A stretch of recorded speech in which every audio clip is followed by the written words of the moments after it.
예배에 나오신 모든 분들을 주님의 이름으로 환영하고 축복합니다. 우리의 마음을 하나님께 올려드리며 또 하나님의 뜻대로 사는 모든 귀한 자녀들이 되시기를 축복합니다. 이 시간 우리 마음을 다하여서 하나님을 찬양하며 나아가겠습니다.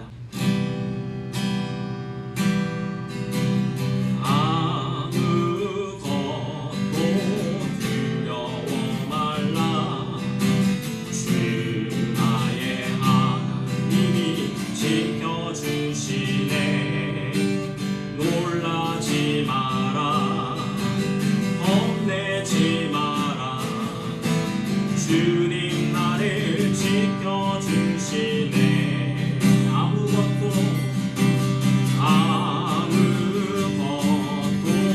두려워 말라. 주 나의 하나님이 지켜주시네.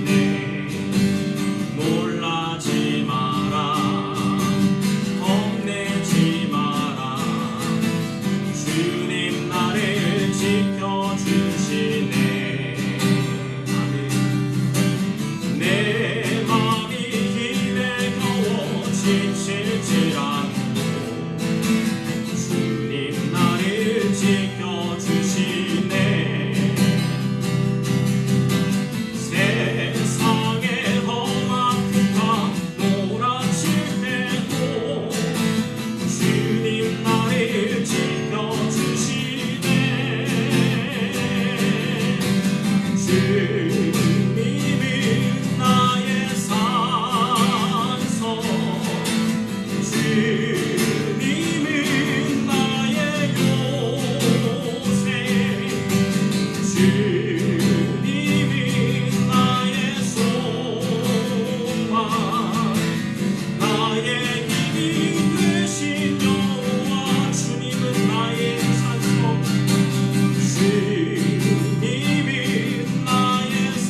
내 사랑 끝없다.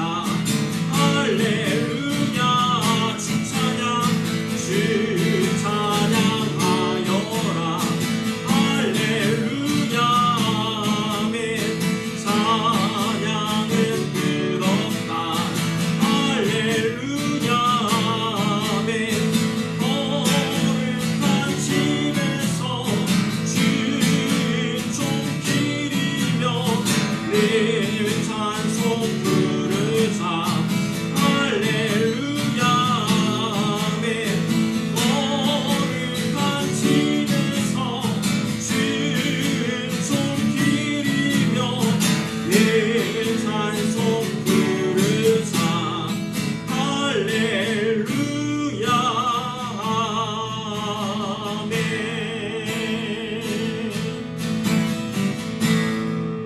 하늘의 문을 여소서. 이곳을 주목하소서. 주를 향한 노래가 꺼지지 않으니. 하늘을 열고 오소서. 이곳에 임재하소서. 이곳에 임재하소서.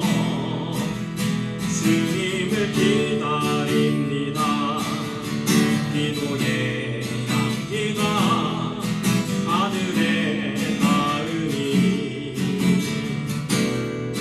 주여 임재하여 주소서.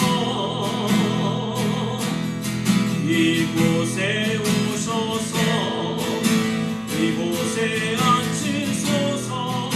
이곳에서 드리는 예배를 받으소서. 주님의 이름만이 오직 주의 이름만 이곳에 있음.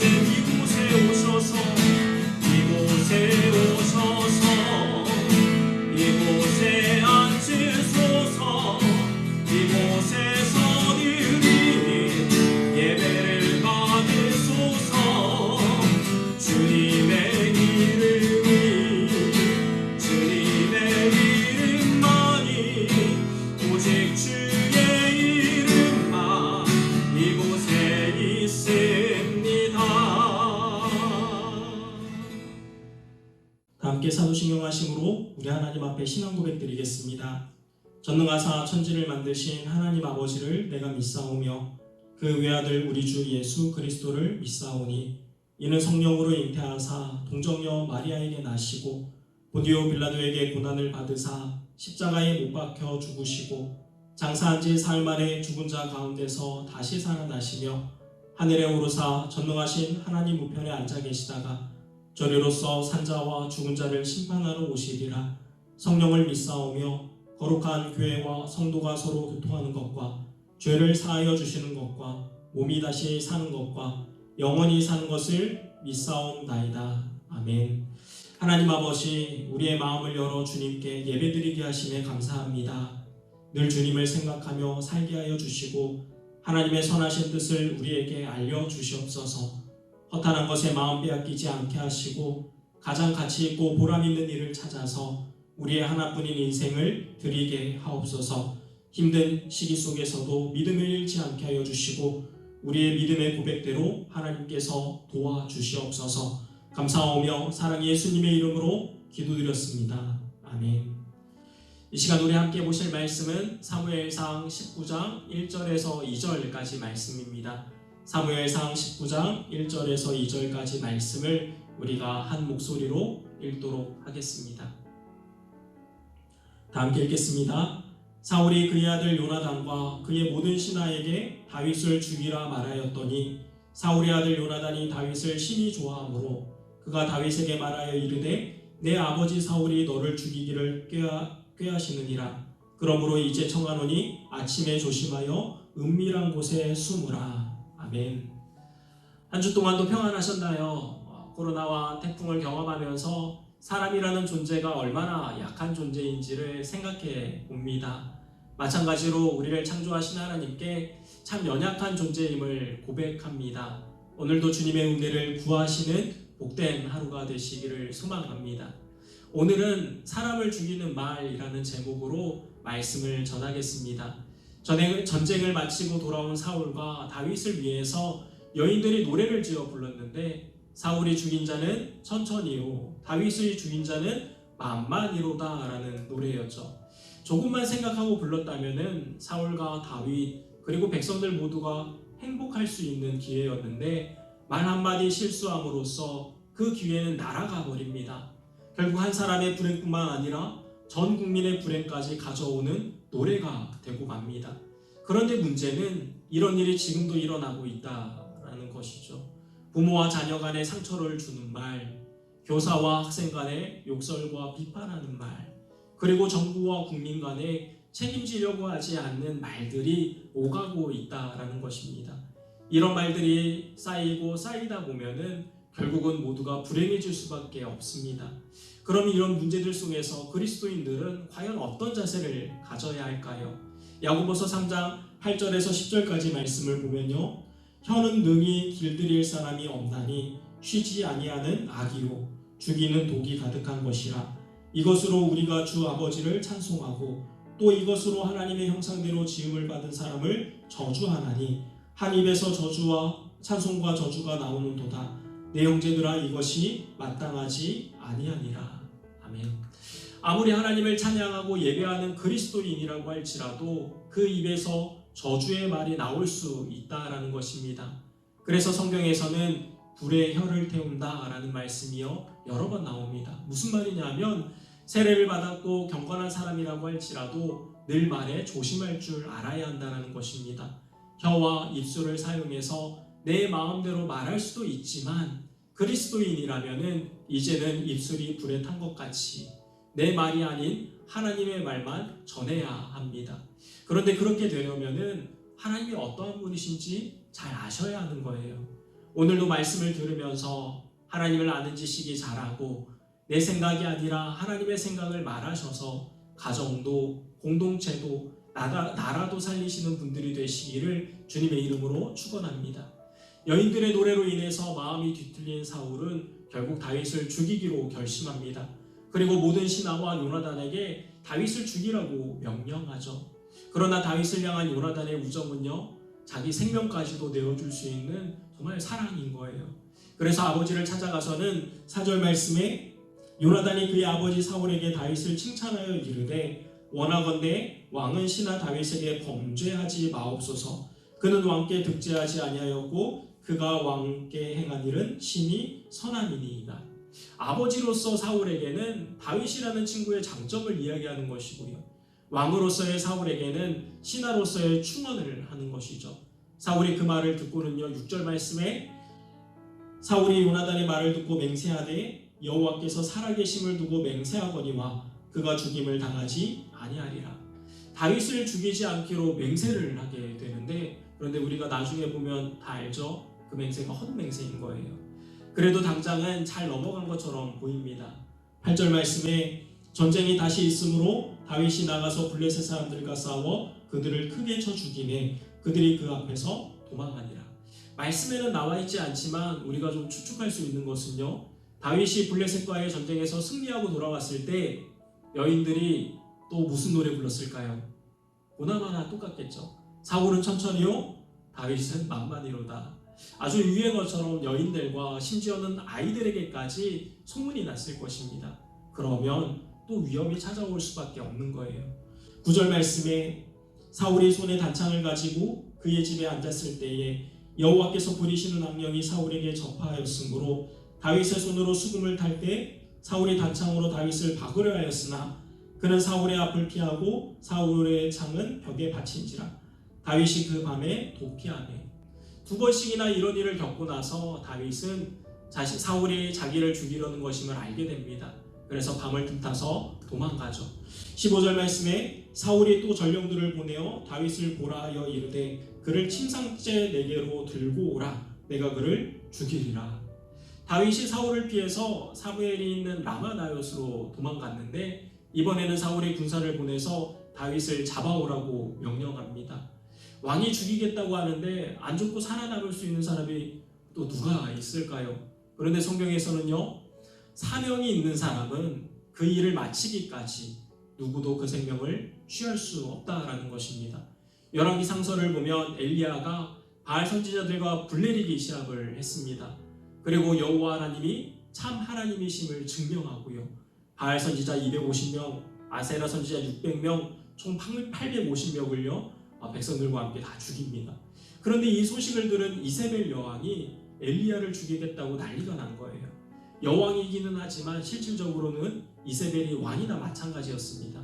엘리야가 이 소리를 듣고는 얼마나 두려웠던지 이스라엘의 최남단인 부엘세가 우리말로 하면은 땅끝까지 도망을 가버립니다. 그리고 하나님께 기도하죠. 하나님, 저를 죽여주십시오.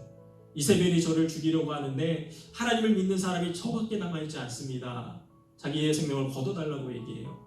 이때 하나님께서 엘리야의 생명을 거두시던가요? 아니죠. 왜냐하면 아직 해야 할 일들이 많이 남아있습니다. 엘리사도 세워야 하고 아람 왕에게 기름도 부어야 하는 여러 가지 일들이 있는 것이죠. 예수님도 고향 사람들에게 좀 듣기 불편한 설교를 한 번 하셨다가 절벽에 떨어져서 죽을 뻔한 적이 있으셨습니다.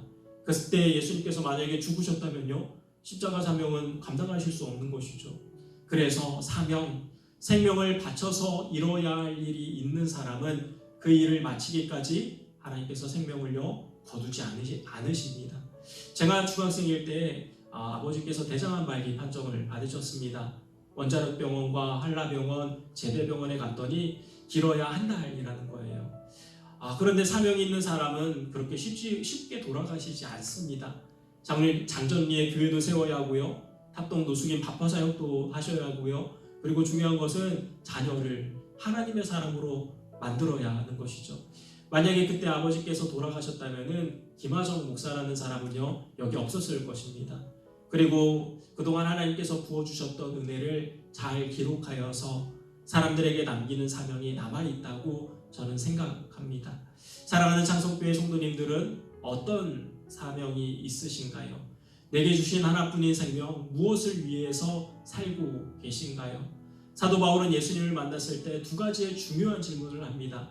첫 번째 질문은요, 주여 누구십니까? 예수님께서 하시는 말씀이 나는 내가 핍박하는 나사렛 예수라. 두 번째 질문은 주여 무엇을 하리이까? 사도 바울이 자기 사명을 찾고 나서 고백하는 말이 사도행전 20장 24절 말씀에 기록되어 있습니다. 제가 대신 읽어드리겠습니다. 나의 달려갈 길과 주 예수께 받은 사명 곧 하나님의 은혜의 복음을 증언하는 일을 마치려 하면은 나의 생명조차 조금도 귀한 것으로 여기지 아니하노라. 아멘. 마트에 갔는데 자기가 뭘 해야 할지 모른다면은 이상한 것이죠. 마찬가지로 이 세상에서 지식과 기술을 배우고 재주가 있다라고 할지라도 자기가 무엇을 위해서 태어났는지 모르고 있다면 역시 이상한 것입니다. 생명을 바칠 만한 가치 있는 일을 하고 있는지 고민하시고요. 사명이 있는, 생명이 있는 분들이 되시기를 바랍니다. 다윗은 사명이 있기 때문에 하나님의 때가 오기까지는 그 누구도 그의 생명을 가져갈 수 없습니다. 사울이 무리를 보내서 잡아오게 하지만 실패합니다. 나중에는 사울이 직접 잡으러 오는데 역시 성령님께서 막아주시고 다윗을 지켜주십니다. 20장 1절 말씀을 보겠습니다. 다윗이 라마나임에서 도망하여 요나단에게 이르되 내가 무엇을 하였으며 내 죄악이 무엇이며 내 아버지 앞에서 내 죄가 무엇이기에 그가 내 생명을 찾느냐. 다윗이 라마나임에 있으면서 생각해 보니까 억울한 거예요. 뭐 다윗이 잘못한 것이 있던가요? 골리앗 죽였죠. 블레셋과의 전쟁에서 승리를 가져다 줬죠. 거기다가 사울이 귀신 들렸을 때마다 수금을 연주해줘서 그 마음을 편안하게 해줬습니다. 다윗의 말대로 내 죄가 무엇이기에 나를 죽이려고 하느냐, 정말 그 말 그대로인 거예요. 그런데 요나단이 이 사건 자체를요 전혀 모르고 있어요. 2절 말씀에 요나단이 그에게 이르되 결단코 아니라 내가 죽지 아니하리라. 내 아버지께서 크고 작은 일을 내게 알리지 아니하고는 행하지 아니하나니 내 아버지께 어찌하여 이 일은 내게 숨기리요 그렇지 아니하니라. 저는 이 말씀을 또 요나단의 성품이라고 생각하고 있습니다. 아버지에게는 다윗의 장점을 이야기하고 다윗에게는 또 아버지를 좋게 이야기하죠. 한마디로 좋은 사람인 거예요. 제 주위에도 이런 사람이 있는데요. 아무리 불평의 말을 제가 해도 꼭 그 안에서 긍정을 찾게 해주는 사람입니다.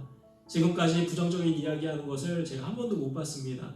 정직하고 성실하고 온유하고 겸손한 성품의 사람들을 우리 모두가 참 많이 만날 수 있기를 바라고요. 더 나아가서 우리가 그런 사람이 될 수 있기를 소망합니다. 요나단은 아버지의 의중을 확인하기 위해서 다윗의 계획대로요 행동을 합니다. 5절 말씀에 다윗이 요나단에게 이르되 내일은 초하루인즉 내가 마땅히 왕을 모시고 앉아 식사를 하여야 할 것이나 나를 보내어 셋째 날 저녁까지 들에 숨게 하라. 매월 초하루가 되면 왕과 가족들 그리고 중요한 몇몇 사람들이 모여서는 함께 식사를 합니다. 좋은 전통인 것이죠. 그래서 다윗도 함께해야 하는 식사 자리인데 사울의 의중을 파악하기 위해서 숨어 있습니다. 만약에 사울이 다윗을 해하려는 마음이 없다면 그냥 넘어갈 것이고 만약에 사울이 다윗을 해하려는 마음이 있다면 화를 내겠죠. 24절 말씀에 다윗이 들에 숨으니라. 초하루가 되매 왕이 앉아 음식을 먹을 때에 왕은 평시와 같이 벽곁 자기 자리에 앉아있고 요나단은 서있고 아브넬은 사울 곁에 앉아있고 다윗의 자리는 비었더라. 그러나 그날에는 사울이 아무 말도 하지 아니하였으니 이는 생각하기를 그에게 무슨 사고가 있어서 부정한가 보다 정령이 부정한가 보다 하였음이더라. 사울 왕과 아브넬 군대 장관 요나단 그리고 다윗 이렇게 4명이 한 상에 앉아야 하는데 다윗의 자리가 비어 있는 거예요. 사울이 첫날에는요 아무 말 없이 그냥 넘어갑니다. 27절 말씀에 이튿날 곧 그 달의 둘째 날에도 다윗의 자리가 여전히 비었으므로 사울이 그의 아들 요나단에게 묻되 이새의 아들이 어찌하여 어제와 오늘 식사에 나오지 아니하느냐 하니 요나단이 사울에게 대답하되 다윗이 내게 베들레헴으로 가기를 간청하여 이르되 원하건대 나에게 가게 하라. 우리 가족이 그 성읍에서 제사할 일이 있으므로 나의 영이 내게 오기를 명령하였으니 내가 내게 사랑을 받거든 내가 가서 내 영들을 보게 하라 하였으므로 그가 왕의 식사 자리에 오지 아니하였나이다 하니 하나님께 예배드리는 것이 왕과 식사하는 것보다 더 중요하기 때문에 그렇게 할 수도 있는 것이죠. 그런데 사울이 분을 참지 못하면서 말합니다. 30절 말씀에 사울이 요나단에게 화를 내며 그에게 이르되 해영무도한 계집의 소생아 내가 이새의 아들을 택한 것이 내 수치와 내 어미의 벌거벗은 수치됨을 내가 어찌 알지 못하랴. 이새의 아들이 땅에 사는 동안은 너와 내 나라가 든든히 서지 못하리라. 그런즉 이제 사람을 보내어 그를 내게로 끌어오라. 그는 죽어야 할 자니라 한지라. 사울이 요나단을 보니까 정치적 안목도 없고 세상 물정도 모르는 한심한 사람처럼 보이는 거예요. 그래서 노발대발하며 다윗을 당장 잡아와서 죽이라고 말하는데 요나단이 좋은 사람이죠. 거기다가 할 말은 꼭 해야 하는 성격의 사람입니다. 32절 말씀에 요나단이 그의 아버지 사울에게 대답하여 이르되 그가 죽을 일이 무엇이니까 무엇을 행하였나이까. 사울이 요나단에게 단창을 던져 죽이려 한지라. 요나단이 그의 아버지가 다윗을 죽이기로 결심한 줄 알고 이때서야 아버지가 정말로 다윗을 죽이려고 하는구나 라는 사실을 알게 됩니다. 자칫하다가는 자기도 죽을 뻔했거든요. 우리가 여기서 생각해 볼 것은요, 권력이 있는 곳이 굉장히 화려하고 뭐라도 할 수 있을 것 같은데 그런 곳에는 악이 있다라는 것입니다. 심지어 교회도 권력이라는 것을 갖기 시작하면 더럽고 추악하고 참치사해집니다. 나는 안 그럴 거야. 그렇지 않아요. 그런 자리는 얼씬도 하지 마시기 바랍니다. 그래도 나는 정치나 높은 자리에 소명이 있어서 해야겠다라고 생각하시는 분들은요, 하나님의 말씀인 공의와 정의를 세우며 학대받는 자를 도와주며 고아와 과부, 소외되고 헐벗은 자들을 생각하며 이 말씀들을 잘 새기시고 그 자리에서 힘써 주시길 바랍니다. 요나단이 아버지의 말을 듣고는 심히 슬퍼하며 식사 자리를 떠납니다. 34절 말씀에 심히 노하여 식탁에서 떠나고 그 달의 둘째 날에는 먹지 아니하였으니 이는 그의 아버지가 다윗을 욕되게 하였으므로 다윗을 위하여 슬퍼함이었더라. 그러고 나서 다윗에게 아버지의 심중을 전하고요 헤어지게 됩니다. 42절 말씀에 요나단이 다윗에게 이르되 평안히 가라. 우리 두 사람이 여호와의 이름으로 맹세하여 이르기를 여호와께서 영원히 나와 너 사이에 계시고 내 자손과 내 세손 사이에 계시리라 하였느니라 하니 다윗은 일어나 떠나고 요나단은 성읍으로 들어가니라. 이렇게 헤어지고 나서 다윗과 요나단은 다시는 만나지 못합니다. 자기 생명까지도 내어줄 만큼 다윗을 사랑했던 요나단, 그리고 다윗도 역시 사울 왕가가 몰락하고 요나단이 죽었음에도 불구하고요, 그 요나단을 잊지 못하고 그의 아들 무비보셋을 자기의 왕자 중 하나같이 여기며 함께 식사하는 장면이 이후에 나옵니다. 정성 죽은 곳에는 문상도 안 간다라고 하는데 그의 자녀까지도 끝까지 챙기는 우정이라는 말이죠. 정리하겠습니다. 첫 번째로, 진짜 그리스도인은 내 마음대로 생각과 말을 하지 아니하고 하나님의 마음으로 하나님을 생각하며 말을 하는 사람입니다. 그래서 가정과 자녀와 교회, 나라를 살리는 참 그리스도인들이 되시기를 바랍니다. 두 번째로, 사명이 있는 사람은 생명이 있습니다. 하나님께서 주신 사명, 내게 가장 보람있고 가치 있는 일이 무엇인지 찾으며 하나님께 모든 영광을 올려드리시는 분들이 되시기를 바랍니다. 세 번째로, 권력이 있는 곳에 악이 있습니다. 낮은 자리, 섬기는 자리, 배려하고 돕는 자리를 늘 찾아다니시고 예수님께서 걸어가신 좁은 길을 인내하며 따라가시는 분들이 되시기를 주님의 이름으로 축원합니다. 기도하겠습니다. 하나님 아버지, 사람이라는 존재를 참 아름답고 거룩하게 만드셨는데 그 아름다움을 잃어버리고 변질되어가는 모습을 보았습니다. 우리를 속이고 미혹하려는 악령들을 따라가지 않게 해주시고 아름답고 거룩하시고 존귀하신 주님을 늘 닮아가기에 힘쓰는 자녀들이 되게 하여 주시옵소서. 요나단이 다윗을 사랑한 것처럼 주님께서도 우리를 사랑하셨음을 알게 하시고 사랑의 빚진 자로서 하나님을 사랑하고 이웃을 사랑하며 선을 행하는 참 그리스도인이 되게 하여 주시옵소서. 시간을 구별하고 물질을 구별하고 마음을 구별하여 올려드리는 모든 성도들에게 복을 내려주시고 가정에 늘 일용할 양식과 필요들을 채워주시옵소서. 차세대 친구들에게 지혜와 총명함을 주시며 혼란스러운 상황에 너무 신경 쓰지 않고 맡은 바 자기 일에 성실하며 충성된 친구들이 되게 하옵소서. 아픈 가운데 있는 성도들을 그 믿음의 고백대로 치료하여 주시고 또 고쳐주시는 하나님의 은혜를 목도하게 하옵소서. 이제는 우리 구주 예수 그리스도의 은혜와 하나님의 사랑과 성령님의 교제하심이 하나님을 생각하며 하나님의 뜻대로 말과 삶을 드리기로 결단하는 모든 성도들 가운데, 가정과 자녀와 하고 있는 일들 가운데 눈물로 씨를 뿌리며 섬기고 헌신하는 사역자들과 선교사님들 가운데 이제로부터 영원토록 함께 있을지어다. 아멘. 예배를 모두 마쳤습니다. 오늘도 주님과 동행하며 거룩하고 복된 주일이 되시기를 축원합니다.